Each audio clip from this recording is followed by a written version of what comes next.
Welcome to Pick a Card, Any Card. where we pick a card Any card. and exile it from our hands. I'm Andrew. And I'm Devin. Today's cards are Bane of Bala And Maze's End. and I probably pronounced Bala wrong. Whatever. Probably. Is it Maze's End or the Maze's? I always call it Maze's. I'm pretty sure it's Mace's. Alright, I'm going to assume it is. We'll find out. Anyway. So I want to do something a little different today with my card. I've picked my card not because I think it's particularly fun and interesting to brew around. I mean, it's still an interesting card. But I wanted to talk a little bit about Mark Rosewater's State of Design. We'll throw a link down in the description. You'll have to pardon me. I have developing a cold. So Yep, and I'm sitting 4 inches away from him. we're both going to be sounding lovely. No, I'm going to sound fine this week. I'm going to sound awful next week. Right. And I'm going to sound awful this week. And God only knows when it's going to sound better. That's true. But the difference being here is next week, it will still be your fault. Yes. I never said it wasn't. Okay, just making sure. So, Bane of Balaged is a 7-mana, 7/5 Eldrazi. Whenever Bane of Balaged attacks, defending player exiles 2 permanents he or she controls. Now, the reason I picked this card is because this is, while not exactly, is surprisingly similar to the old Annihilator mechanic from the original Yep. Zendikar block. The old Annihilator was sacrifice, wasn't it? Yes. Let's see. Annihilator 4. When this creature attacks, defending player sacrifices 4 permanents. Alright. So, Ulamog the Infinite Gyre is one of... I'm pretty sure it's Gyre. whatever. Is one of... It's G-Ray. Thank you very much. Ulamog the Infinite Gyre is one of the cards that has Annihilator. It has Annihilator 4. So, where Annihilator is sacrifice, Bane of Balaged is exile, they still function very similar. But the reason I wanted to talk about Bane of Balaged was to call a little bit of attention to one of the things that Mark Rosewater called out in his State of Design For 2016. yes. So, Does he do it every year? yes. Okay. And first time I actually read. It's also the first time I've read one. So Oh, I actually aw. kind of want to go back through the backlog and read them. That'd be nice. That way I can see what they did with the cons block. Yeah. The difference being like in the older sets, it was 3 sets and like a core set. Right. So it's like, what did we do wrong in all of cons, and what did we do wrong in all of Theros? Probably could tell them what they did wrong in all of those sets. But In hindsight, of course. now, what I like about Mark Rosewater is he very much keeps an objective perspective on the game, and I think that's wonderful. So one of the things he calls out just over the past year, what they've done wrong, is he says that we've been making too many named keyword and ability word mechanics. So he specifically calls out devoid as a marker mechanic that actually does nothing but dictate the state of a card. Yeah, it was a keyword that actively did nothing. Right. And one of the things he says in his article is that they could have just stated this card has no color on the card without giving it a keyword. Yeah. And people would have liked it better solely for the fact that there just wasn't a keyword. So seeing like, oh, what's this thing? Oh, it's a 2/2. What ability does it have? Devoid. What does that do? And like, it just makes it colorless. Like, that's whatever. It's like, it's a 2/2 colorless for 2. Right. Like, oh, but it actually cost 1 and a blue. But it's colorless? Yeah. Okay. So I call out Annihilator because I feel like Annihilator is one of those mechanics that it has an unnecessary keyword. You could just say on the card, whenever this creature attacks, defending player sacrifices 4 permanents. You've just named Annihilator 4. Yes. I would disagree. I agree and I disagree. Like, as a whole, I agree, but I don't think Annihilator is a particularly good example because, or at least in my opinion, a lot of the keywords, as long as if they shorten things, if it makes saying what this card does faster, then it's at least good enough. For example, like Annihilator 4. I know what Annihilator is, so it's like, what does that creature do? Oh, it's a 5/7 with Annihilator 2. I know what that means. But As opposed to a ability like Delirium. Like, I like what Delirium is as like an idea, but Delirium and like Threshold and like Metalcraft, they like I know what the conditions are to obtain those things, but like you can never say Delirium without having to explain the rest of the ability with the reminder. Right. And I agree with you on that point. I do believe, though, that to someone who is new to Magic, because we were all new to Magic at one point, and I came in right at the tail end of Rise of the Eldrazi. So to me, Annihilator is, okay, well, now you have to explain to me what Annihilator does. Okay, now I never have to know what this is again, because it's never going to get used outside the set. Why would you use a keyword and make the text on the card longer instead of just saying the one ability? The ability. It depends. Like, yeah, the ones out of the set, like a good portion of them are like flavor wise. Annihilator was kind of a thing because like, oh, they eat. Like the Eldrazi they literally consume this. Like that is stuff that is just gone. Right. And that's kind of the point of Annihilator. It's kind of like with like, I mean, like you could say the same with like First Strike or Trample or Flying. That is true, but since those see recirculation every few sets, that is true. It becomes ingrained. So yeah, okay, flying can only be blocked with creatures with flying. After a while, even if you're new to Magic, you see it enough. One, it's also simple enough to make sense, right? And it's also in literally every set, right?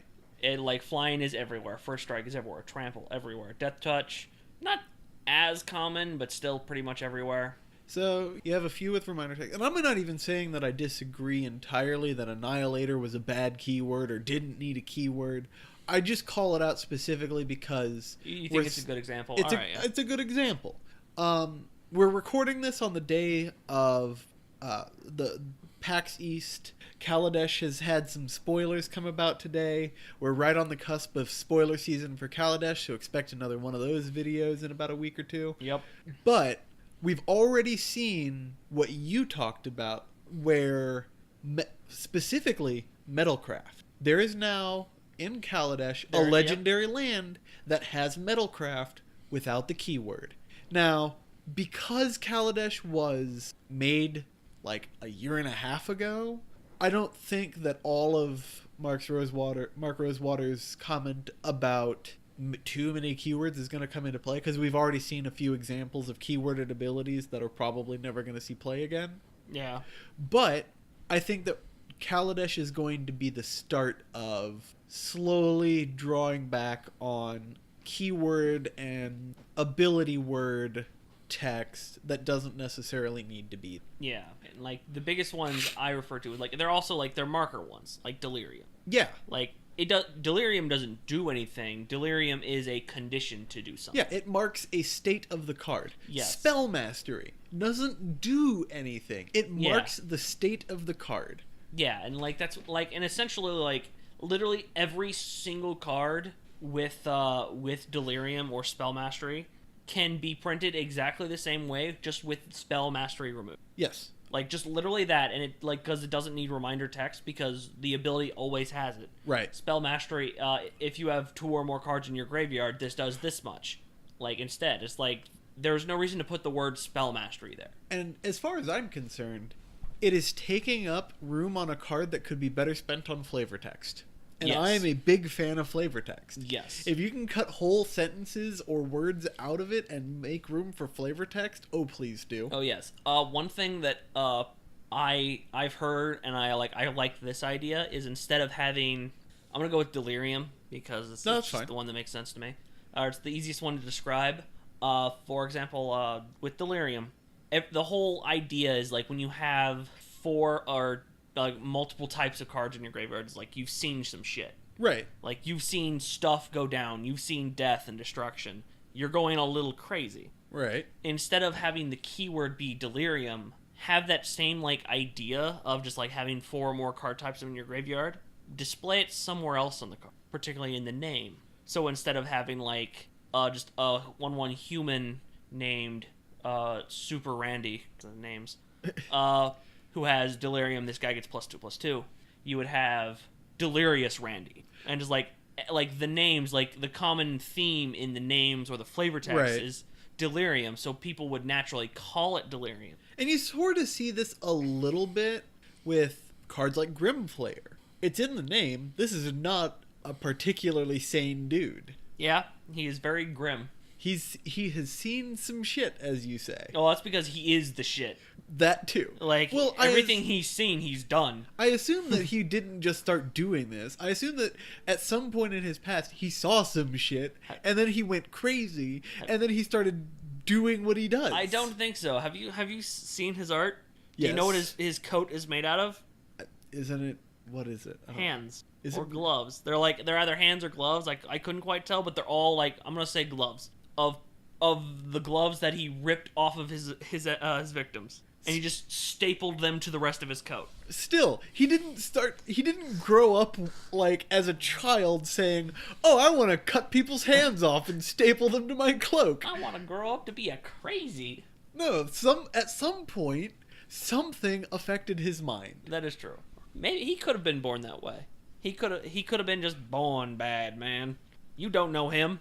So, rather than go on for all eternity about how, good call, Mark Rosewater, I did prepare a little bit to talk about Bane of Bala, and really I can only figure that he works with the processor Eldrazi.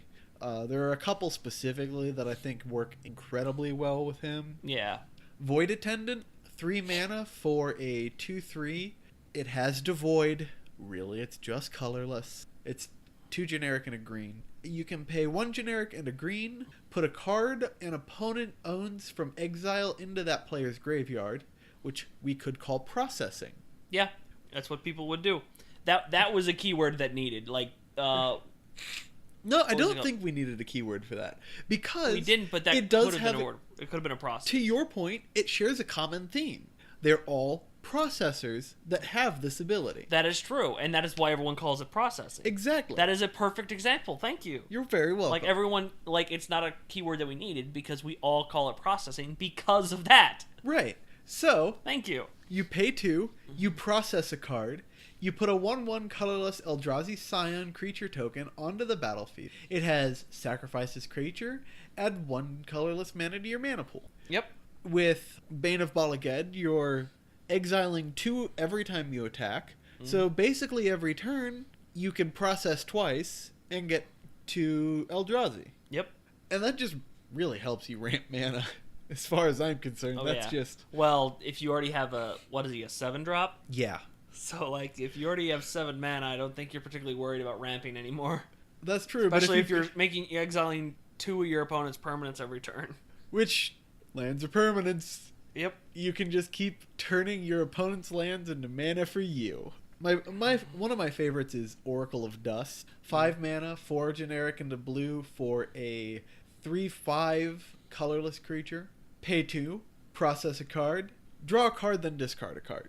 That is good. With Bane of Bala and Void Attendant out, that's really nice. Really, anything that exiles, you keep talking about Bane of Bala, and I'm like, what's a better way to do this? And I'm like, there are so many cards to exile stuff. There's so many cards to exile stuff. There's things just Oblivion Ring. Yeah, O-Ring, and then O-Ring goes away, and then you can, flicker the O-Ring, and it doesn't bring the thing back, because it's in the graveyard now. Right. There so many ways to exile cards, and that's really what I should have been thinking of, but I was distracted. Yeah, that makes sense. Anything Mist Meadow Witch, that flicker deck, that goat deck you've got. Yep, that would work. You could just that's gone. It would come back at the end of the turn. I mean, it doesn't, but it could. It could have, but no, it's in your graveyard now. Yeah, you'd want to run thing like Venser. Yeah. No, because that's things you own. Yeah, then Venser with an O-Ring, and then you'd exile the O-Ring, get rid of it. Right. And then keep doing it with O-Ring. The downside to the processing is it has to be a card your opponent owns from exile. Although, if for some inexplicable reason they're playing a suspend deck, you've just hard countered their entire deck. Yeah. God, that would suck. Oh, that'd be hilarious. Yeah, that would... okay, so you're playing your Giora commander deck? In their defense, if someone is playing Giora, fuck them. They brought this on themselves. All gloves are off. I have a Narset deck, and if someone absolutely trashes me, that's not the word, absolutely thrashes me when I'm playing Narset, it's because I deserved it. Yeah. Because, like, I actively chose, like, I'm playing this deck. You have to ruin me, or I'm going to ruin you. But there are so many fun ways. I like playing with Exile. I like playing with Exile. It's hard to deal with. It's hard to deal with, and it's hard to do because Wizards doesn't like it. Wizards does not want. They've been liking it a little bit more lately. Well, specifically with this, it was sort of new territory for them. I mean, they've done it before. They've messed with Exile, but yeah, they don't want to do it too much. They very rarely bring things back. Yeah, and it's very like in like the processors. It's okay with the processors, and it's not risky because it's an opponent. Right. Like you can't process your own stuff. That'd be busted. Right. No, that'd be so broken. But processing is basically pull from Eternity on a stick. It is. Well, not on a stick. Most process cards process when they enter the battlefield. Yeah, and I'm going to point out the fact that we've been talking process as if it was a keyword. And it's for not. The past 5 minutes, perfect. and it's not because of exactly what I talked about earlier. Right. I know another common name for it was digest. Yeah, because of the digest, the ingest mechanic that Exile, like it was designed for them to work together. That was kind of the idea, and like they would ingest it and like okay, and then they digest it and poop it back out. Now it's a thing. Right. It's not worth it's anything. Not the same thing. But it's still there now. It's in existence and not inside an Eldrop. Right. Where it stopped existing. It is now poop. I still like process. No, like process it makes more sense. Yeah. And it just sounds better. The last processor I wanted to talk about was Cryptic Cruiser, just because if you want to play that control, you're exiling their permanents and then you're tapping whatever's left. Oh, it's just screw you. I think one of the best ones is I can't remember his name, but he's the air quotes black processor. Right. He's devoid, but he's got black in it. He's black. And what he does is like when he enters the battlefield, he's like for 3 mana. When he enters the battlefield, process. If you do, target a creature an opponent control gets -3/-3 until. Yeah. That's, in my opinion, probably the best processor. Well, yeah, because it's a removal spell on a body. Yeah. And those are always useful. Yes. Other than just maybe, the Ulamog's Nullifier, which is blue-black and 2, flash flying. When it enters the battlefield, you may process 2 cards and counter target spell. Yeah. And he's like a 2/4. So he's really good. Problem is getting those 2. I actually pulled one in one of my pre-releases and got him off twice, I believe. Nice. But there was times where just like I couldn't ingest like ever.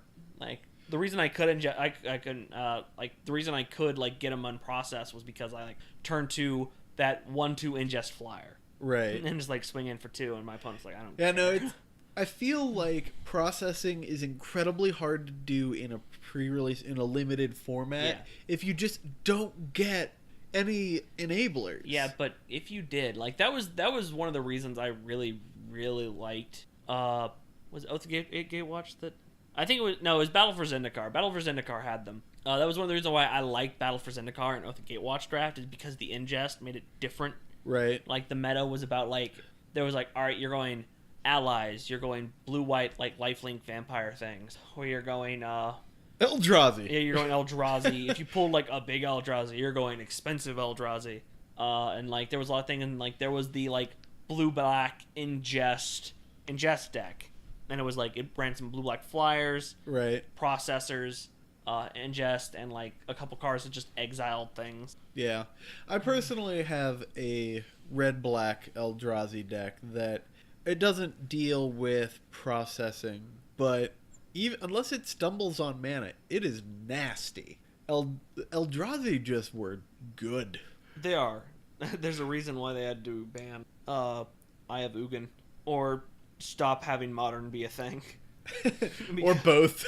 Yeah. I mean, people are very, very quickly not caring about Modern anymore. Like, it is very, very really approaching. I'm looking forward to... Postmodern is what people are calling it.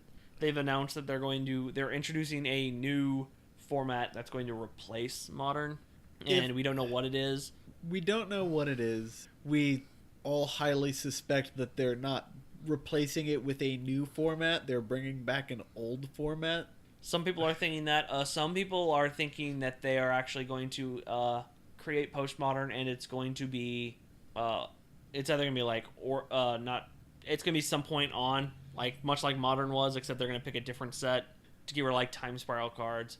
Some people are like, well, they're gonna do Origins because that's when like the shift happened. Right. Like that was after the 2010 rules changes. That was after the 2014 rules changes. And, like, a lot of the rules aren't being changed all that much anymore. They're pretty concrete now. Right. And, like, that's when they're like, all right, like, Origins was, like, the first, like, the core set of just, like, the beginning. Right. That, like, that's when everything changed. And, like, I a lot of could people see are like, that. from Origins on, they're going to make a new format. Origins is when the Fire Nation attacked. Yes. And that is why Chandra is the main character. Yeah. I found out that it's Chandra. Don't even care. It's Chandra. Yeah. It's like it is pronounced ether in Kaladesh because the A and the E are separate. It's I Aether. will never say it is It's ether. Aether. It's either- always Aether. It is never ether. Ether is never the way you pronounce that word. It's either It's either aether or ether or aether. I use My Aether. personal favorite is ether. But yes, they did separate the A and the E. It's no longer a single. Yeah, What which is makes the name sense for it? because it just we're in the age of technology and we don't have that key on our keyboards. Yeah, we do. No, it is not. It is like it's a command that you'd have to put in there, and and Macs don't even have that. Well, that's because they're wrong. Yeah, I will give you that. One thing like- that really bothered me about the PAX thing today is when they said Dovin Bond's name, and to me, since there was two A's next to each other, it was Baan. But there's no apostrophe. Ba'an Well, is that'd be an accent, and that's not in No. English. An apostrophe between the A's is Ba'an. Okay, that makes sense. Not an apostrophe. Well- not a thing. An accent over the Well, A. one, we're not strictly talking English. Two, That's we're true. talking accents. Three, this is Kaladesh we're speaking, which is actually kind of Spanish. No. It's not Indian. Spanish. Yeah, it's Indian. I don't know why I meant Spanish. I don't know why I said Spanish, but I meant Indian. Right. Uh, You want to say it again, and I'll just cut out the. I don't know which number it was on, but Kaladesh is supposed to be kind of Indian. Maybe that'll work. Maybe. That's the mystery. That's half the fun. I'll try to make it work for you. You never know. That's fun. Anyway, and the most important point that I'm going to make is the fact that in the most recent story, not the most recent, in Homesick, did you finish that? Not yet. In Homesick, at one point, Dovin Bond introduced himself, and everyone noticed, particularly Jace, I think, noticed that he pronounced his name and Chandra's name with, like, a weird pronunciation of the A that no one else kind of did. Right. And, like, so it's like, oh, so it's not just, like, everyone pronounces Chandra's name as Chandra Nalar. Like, See, at that's, that and, like, point- in my, like, there's a special, like, there's a difference to it. And I'm like, I would have maybe. if there's two, so it's like Nalar. Maybe pronounce it as an A instead of an A. So like Ban, a long A instead of a short A. Well, I'm not an English major. At the PAX conference, they just called him Dovin Bond. Yeah. So it's like it's the same as having one A. I'm like, but that's boring. If you have two A's, at least like make the effort. Right. Like make it sound a little different, or like have each person pronounce it differently. Yes. Like one person says Baan and someone says Bon and someone says Bane. Yeah. Or like someone like so that way it's like no one knows how it's pronounced. It's Kaladeshian. Leave me alone. Right. Like, And then, of course they wouldn't But really. then you end up with Gideon, That's true. Gideon, whose real name is actually Kithian. who the first time somebody pronounced it wrong just said, "Okay, yeah, I'll go for that." Whatever. Like whatever y'all do. Yeah, I forgot I was. But yeah, she pronounced it Bon, and I was upset that it was Bon and like Bon. Well, this has sort of been our. I don't know why I went on that tangent. Yeah, I honestly don't know. forgot. I'm not sure. Maybe I'll keep it. Maybe I'll cut it. I don't know Sure. yet. I do think that our conversation about keywords got cut short, but I think we ran it. I had more to say, but I always have more to say. I think it reached a natural end. Yeah. Well, especially since Speaking like of natural halfway. ends. Well, like halfway through Segue. this, I want to finish what I was going to say. Let's talk about your card. Whatever. Processing. My card has nothing to do with like the long-term integrity of Magic. No. Is Maze's End. That's about it. Hey, we can talk about different things on different days. We can, but it's usually I'm the one who does the weird thing. That's my I'm gimmick. allowed to be weird? No, you're not. You were the straight man. I am the crazy man. That's how this works. Part of being... And your wife is the woman, but she's not down here, so she doesn't get a help. Anyway, my card is Maze's End. Which, I feel like I remember the art being different for this card. There are 2 arts. Okay, There's the promo art. There's this art, and then there's the promo art. Actually, fun fact, both of the arts are done by this guy named Cliff Childs. I want to mention the arts real quick because I have it on my head. I don't know which one I like better. Are you going to put them both in the video? Definitely. Yeah. On one hand, the main one, which is just the mythic from Dragon's Maze. You know, that set that this card is named after. Yeah. Is fun fact, it's from Dragon's Maze and from Ravnica, if people don't know. I will explain what it does later.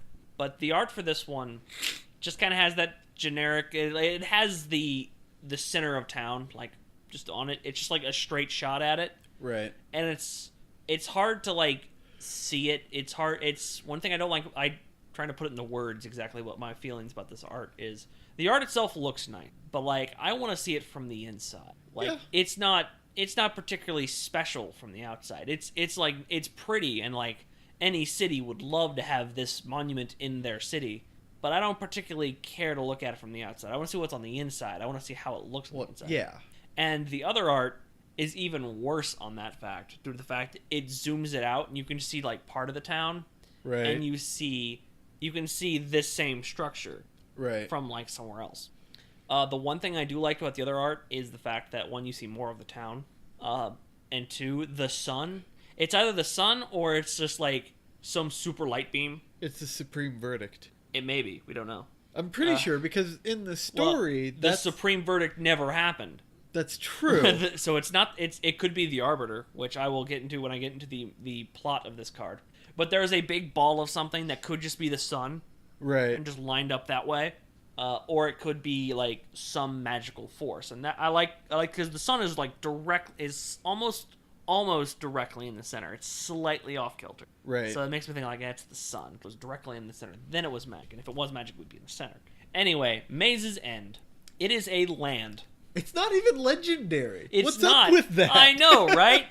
I had someone, like, get into a big rules fight with me because I was talking about, like, Thespian Sage copying it. Right. And, like, doing stuff. And, like, you can't do that because it's legendary. I'm like, no, it's not. It should be. It's like, yes, it is. I'm like, it should be. I'll give you that, but it's not. I just noticed that. I'm like, Maze's End. You know, the end of the dragons. Wait, why is it? In their defense, why can I have 12 they've of already these? made this card bad enough. Fair enough. Like, this card is bad. I want to make it work, but it is awful. It's sort of like meandering tower shell, really. Oh, It's hard to make do. Well, not really, because you have a very clear direction with what you need to do to make this work. It's still, you have to do a lot of work to make it work. I really think that it sort of goes against all of what Magic is about, and that is personal, like, having your personal touch. Like, this card does one thing and one thing only. You cannot get around playing 5 colors. Yeah. So let me explain what Maze's End does, since we keep not doing that. I mean, it's on they can see it on the video. That is true, but they're listening, and it's a podcast. Let's be real, no one's playing. That's true. When I talk about a card, and they're like, oh, what does this do again? And they pop in the video, and like, oh, that's what it does again. Or like, we talk about the art, and they pop in the video, and like, oh, that's what it looks like. Yeah, no, that's exactly how I listen to video podcasts. Exactly. Anyway, Maze's End. First ability is Maze's End enters the battlefield tapped. Already on a strong word. Second ability. Everything in this set entered the battlefield tapped. Yeah, a lot of things entered the battlefield tapped with this set. Second ability is tap. Add 1 colorless mana to your mana pool. Okay, generic. I mean, it's a land, so that's what you do.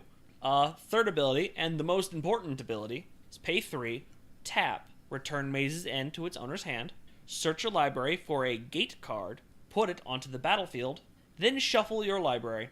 If you control 10 or more gates with different names, you win the game. I'm pretty sure there are only 10 gates. There are 10 gates. However, you can change the name of a land without changing its land type.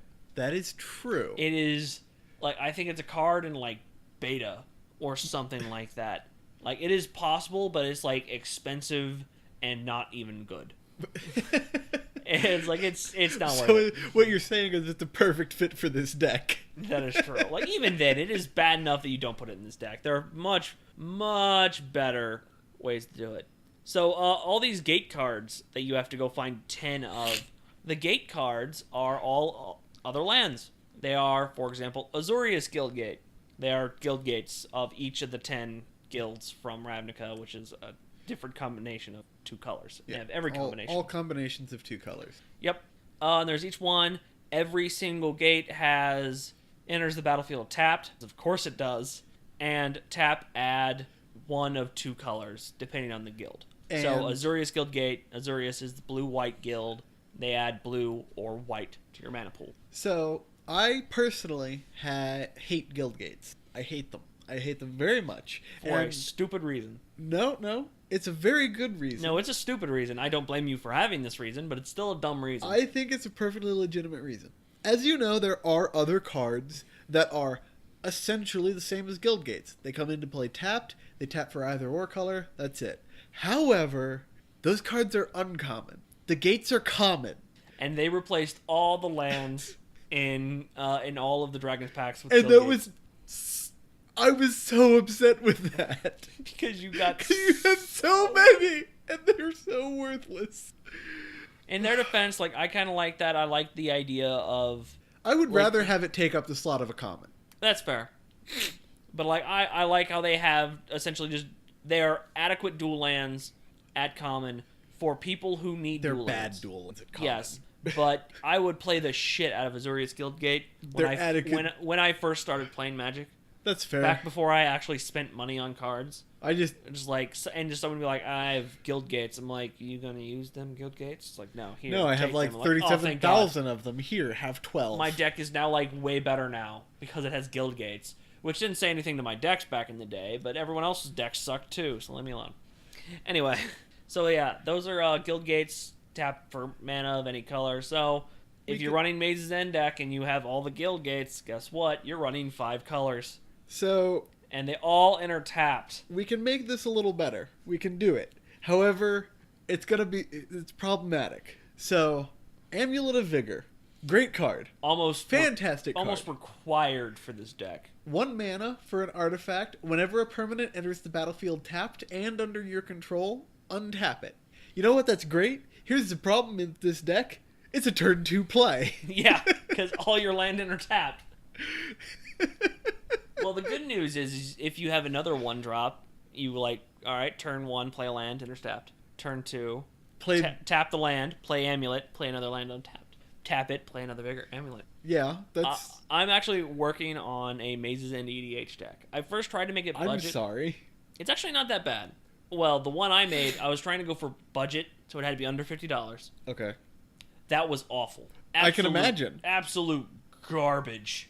It just wouldn't work. Well, all your guild gates are going to be under $1, so that is there you true. go. All my guild gates are cheap, but I had to run good land. You only get 1 of each of them, so that's kind of pointless. It has to be 5 colors.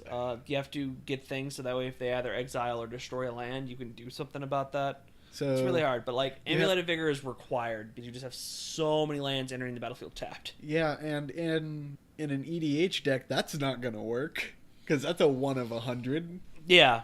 I mean... Sorry, 1 of 99, because your commander doesn't count. That is true. Well, you still run it. Well, yes, you absolutely still run it. You run it, and then and hope you get it in your opening hand. And it doesn't make as big of a difference, because commander games are slow anyway, so... Yeah, and there's plenty of ways to search up, an artifact, so you could, run that, go get Amulet, or go get some other artifact, Still, it's a terrible idea. Expedition map. To what? Make an EDH deck? Yeah. It's a great idea. No, it's terrible. Although you mentioned Expedition map. Yeah. So... I mean, well, really, you want to get anything that fetches for non-basic lands. Which there is a surprisingly small amount of. No, there is a non-surprising a small amount of. Because you know how good fetching non-basic lands is? That's true, because you can fetch your fetch lands to fetch your real lands to... Yeah. Because, that essentially drops your deck from 60 cards to 57 cards, making your deck way more reliable. Sort of thins your deck almost by a third, really. A lot. It does a lot. So Expedition... Plus with landfall abilities. Oh, yeah. Oh man, that'd be nuts. Like Zendikar Abdixilis like deals 3 damage to things when land enters the battlefield. Shadows with Tireless Tracker when a land enters the battlefield. Yep, get clues. And then sacrifice all of those clues. So anyway, Expedition Map is 1 mana artifact. Pay 2, tap, sack. Search your library for a land card, reveal it, put it in your hand, shuffle your library. This is probably the most fair of the non-basic land searches. Yeah, because you put it in your hand, you have to sacrifice it. And you have to pay mana for it. 3 mana for it, yeah. I mean, it kind of makes sense. Like, really what you're going to do is, like, all right, what's the first thing you're going to go search for? Maze's End. Because Maze's End itself is a fetch. Right. And you'll just, like, keep playing it, keep sacking it, keep doing it. Another really good card to search your library for a land. It's a double-edged sword, but it'll get you there. It's called Tempt with Discovery. I run this in my Naya EDH deck, and there is absolutely no chance of me only getting 1 land with this card. Yeah, because everyone's like, I need it. I don't even need land, but I want it. Yeah. So what Tempt with Discovery is it has Tempting Offering. Tempting Offer. Yet another example of a keyword that doesn't need to be. Yeah, that is true. I kind of like it. I like it just like what it is. It doesn't need to be because it has tempt in its name. Right. Perfect example of what I was talking about earlier. I love the fact that I'm right. I didn't think that it existed like this, and I just kind of said that. And now that I'm just like showing, look at all these examples. I think all of the cards with tempting offer have the word tempt. Yeah, in tempt the name. with blank, tempt with this. Yeah. Anyway, it's a 4-mana sorcery. Search your library for a land card and put it onto the battlefield. Each opponent may search his or her library for a land card and put it onto the battlefield. For each opponent who searches a library this way, search your library for a land card and put it onto the battlefield. Then, each player who searched his library this way shuffles it. So this is always going to be 2 land for 4 mana. Essentially. Always. You'll There's never always, get less than that. There's always one guy who's like, I need the extra mana. Or one guy who's like, screw it, I don't care. I'm going to search because I want to, and I want to give you more land because I'm curious what you're going to do. Plus, if you get into like a 4 or 5 player game, Yep. there's always going to be that guy who's like, man, I need land. And since these decisions are made in app-nap order, everybody who comes after him is going to be like, well, he's already getting 1. Yeah, he's already getting 2. So what's the difference in, like, it's turn like 5, he's a green deck, so he's got plenty anyway, so might as well. And like, man, I can play a turn ahead this turn, so I'd be like really good for me. And Tempt with the Discovery is kind of rough. But it's land, so you can just like, all right, I go get 3 gates. I have 7 gates now. Now, admittedly, if you're playing it in this deck and your opponent knows it, nobody's going to want to let you do it. But you get a free land. But you do get a land. Well, yeah, it costs you 4 mana, but you get a land, and everyone's going to get mad. But like, Actually, hey, I gave you an offer. You could play the long con with this one. You could wait to pull out Maze's End until you have 9 gates out. Yeah, no one's going to believe you, though, because it's like, I'm going to go search for lands. I'm like, yeah, and one of them is going to be Maze's End. Just like, oh, yeah. Like, you can't really pull the whole, like, oh, I can't win, guys. I don't have Maze's End. They're like, oh, he's right. All of his cards search for lands. No, you know what you do? What? You just don't put Maze's End in the deck. Just run all the guild games. Yeah, someone's like, aha, I'm going to search your library for a card named Maze's End and exile it. Like, okay, you do that. It's like, it's not in here. Like, I know. How are you winning? I don't. I don't.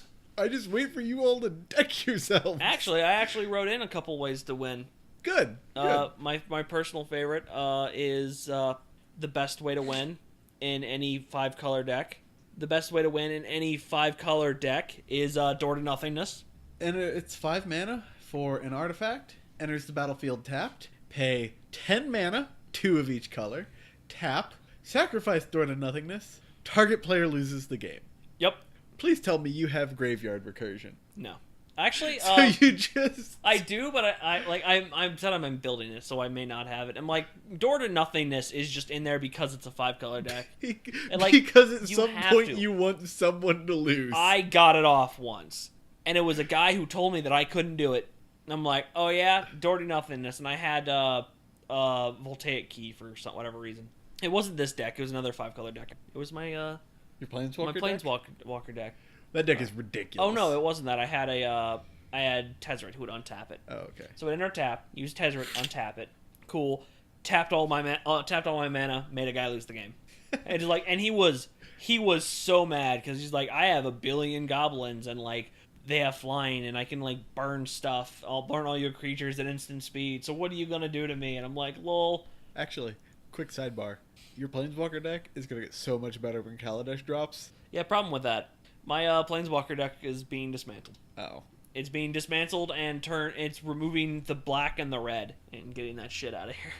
So it's gonna be It's gonna be banned Super Friends because that's the black Planeswalkers and the red Planeswalkers just don't work well with other Planeswalkers. That's true. Now, like they are good, but they work well in black decks and red decks, not in Super Friends decks. Like a lot of the white ones create like tokens to block, and like that's good. A lot of the blue ones draw cards. A lot of the green ones ramp or make other tokens or both. Right. And they all work well together, but red and the black ones just don't. But anyway, another card I really like that you just run for like a kind of alternate win con is Omnath, Locus of Rage. See, you got me started on win cons. Yeah, I was gonna talk about how to make this crap deck better. Hey, you started this. No, I'm fine with it. I was just this wasn't the order I was planning on going in. It wasn't either. But then you mentioned you have 5 colors and something about how do you win? It's like I know, Progenitus.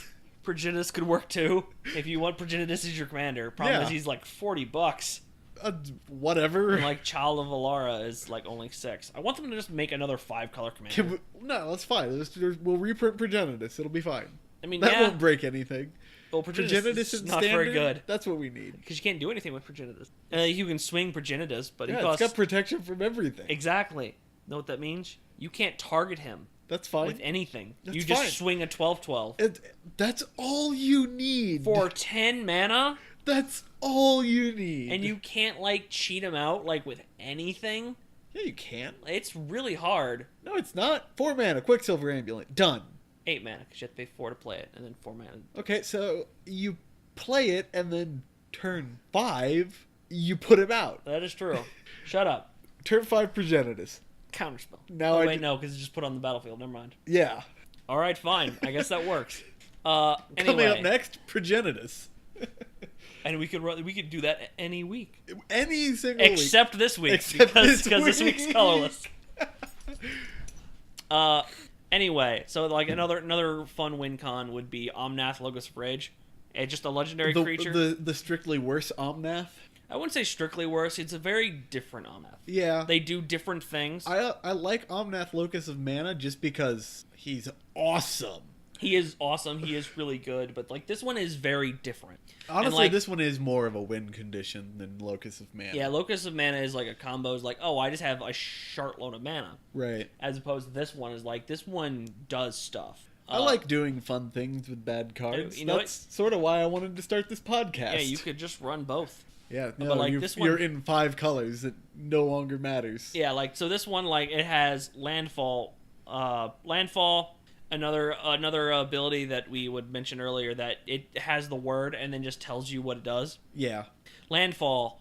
Whenever land enters the battlefield under your control, put a 5/5 red and green elemental creature token onto the battlefield. Omnath himself is a 5/5. Fun fact. Yep.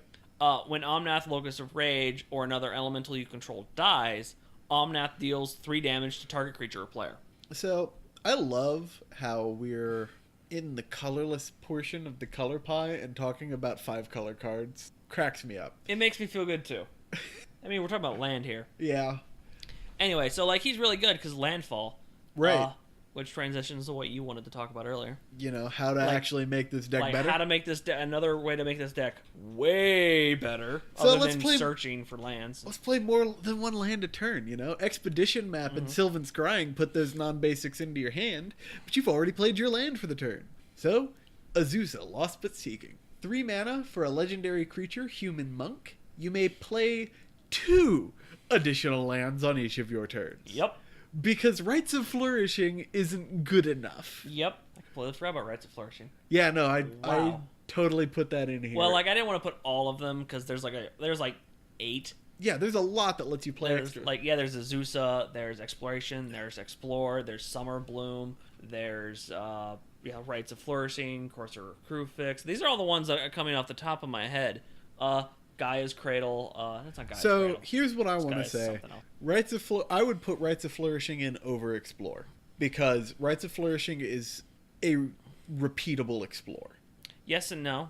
One, your opponent's got to draw, and your opponent's got to put it in. That's not a. Two, your opponents may destroy it, so you never actually get to draw the additional card, and it costs an additional mana. And fun fact, since I was referring to an EDH deck, you'd run both. Yeah, because you have 100 slots to fill. Yeah. So, and also it just zips you through your deck. I like Rites of Flourishing. I can't really say one's strictly better. Rites of Flourishing does come with the I'm letting my opponents draw ahead of me. That's the problem with Rites of Flourishing. Yeah. It's like I play it, and then I get to play an additional land, so that's nice.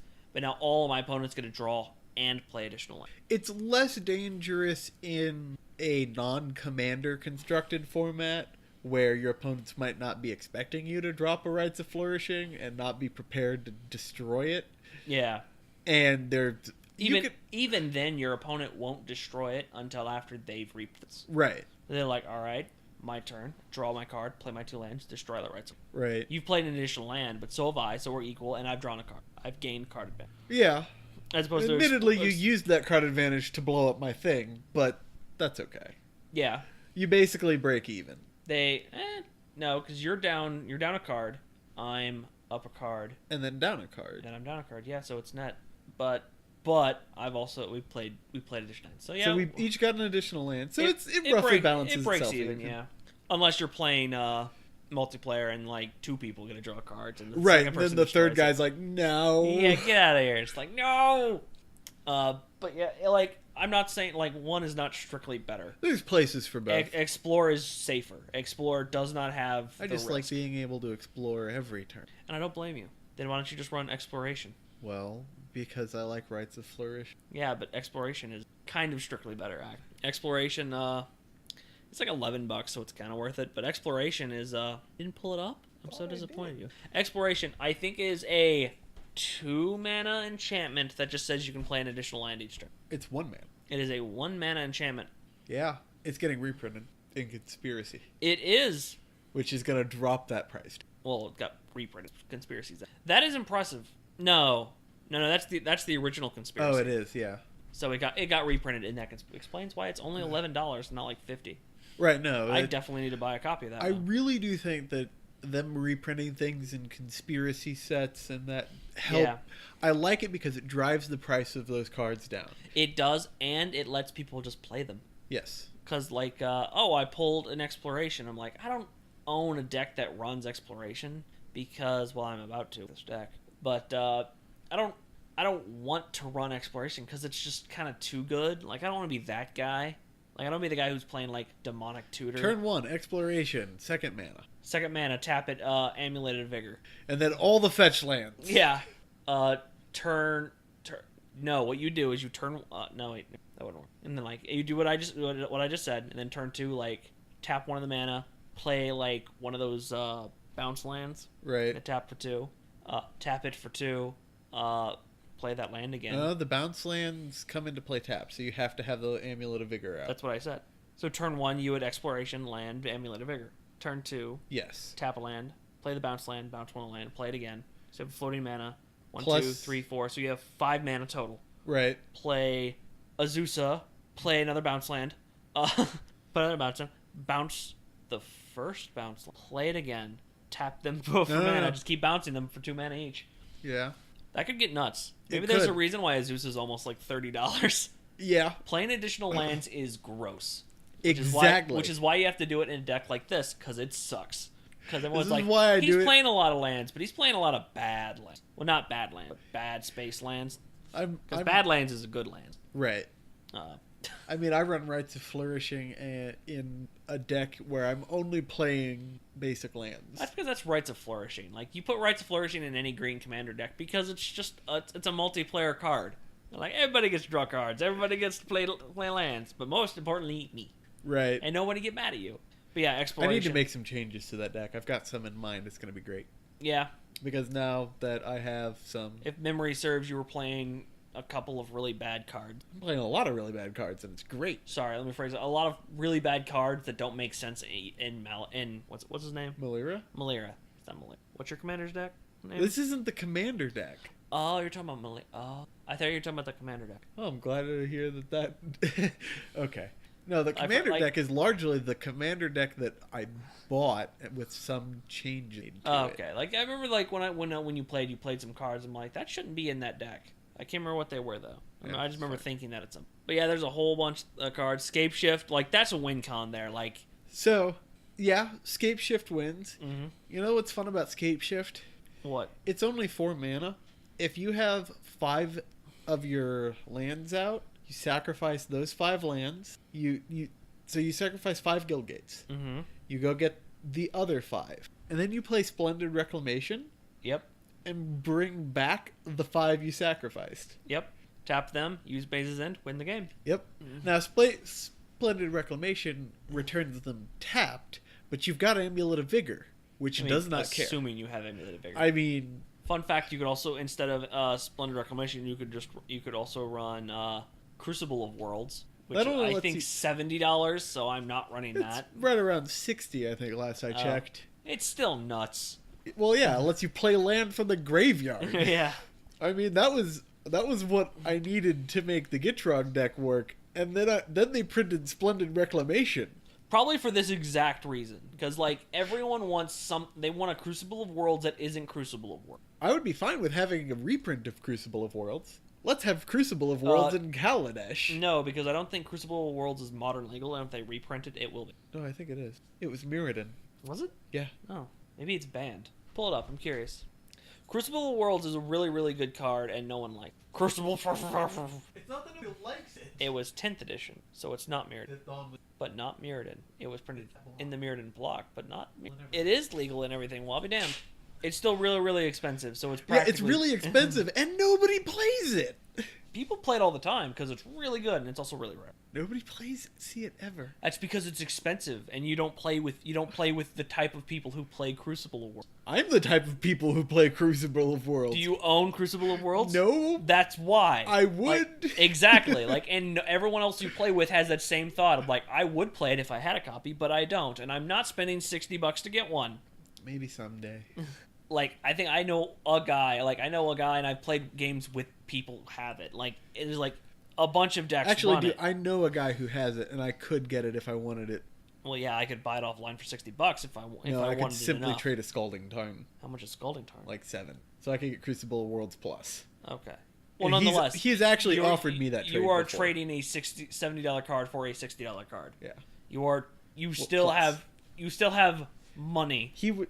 that you would have to trade because it's your like this card is this valuable and I'm getting rid No, of he it. just really wants that Scalding Tarn. I mean, that makes sense. Yeah. Is Scalding Tarn the Red blue fetch lane. Okay. I'm not sure I'm gonna get rid of it. He's offered me this trade several times before, and Are you running it? no, Then you should probably and I probably never will. Then you probably should trade it to him. Maybe. It's like he wants it, and like it's the training thing. I'm like, well, I could run it, and I'm like, all right, let's be real here. You could run it. You know what you could also run? Crucible of Worlds. So in your eyes, they're essentially the same card. Yeah. But what if I But wanna in run his them both? eyes, he is going to run. Then you're gonna have to buy one eventually anyway, Because or trade it from fetch, someone else. Play with Crucible of Worlds, fetch just all day. Yeah, there's a reason why Crucible of Worlds is good. We should probably cut this entire Okay, Crucible yes. of Worlds Okay, bit we're out. done here. But yeah, playing cards from graveyard is really good. Getting them all back. Scape Shift is just brutal and essentially just ends the game. It's like, all right, I have 5. I sack 5, and I go get the other. I sack like 5 basic lands because you're running more if you're in EDH at least. Right. You have to run a bunch of other lands and like sacrifice You the can only rest. 'Cause I have don't the give a 10. shit. Sacrifice the rest. Go get. You technically need 11 because you need the 5 gates and then Right. Maze's End. Tap the 3, return Maze's End, fail to find, and then you win. So you don't really need to get 9, and then you use the 3 for Maze's End to go get the last one. Right. And then you win. Anyway, that's my colorless card for. I think that about wraps us up. That's my colorless card for the day. After talking about 5 colors, lots of colors talked about. We're talking about colorless cards. We managed to talk about a lot of colors.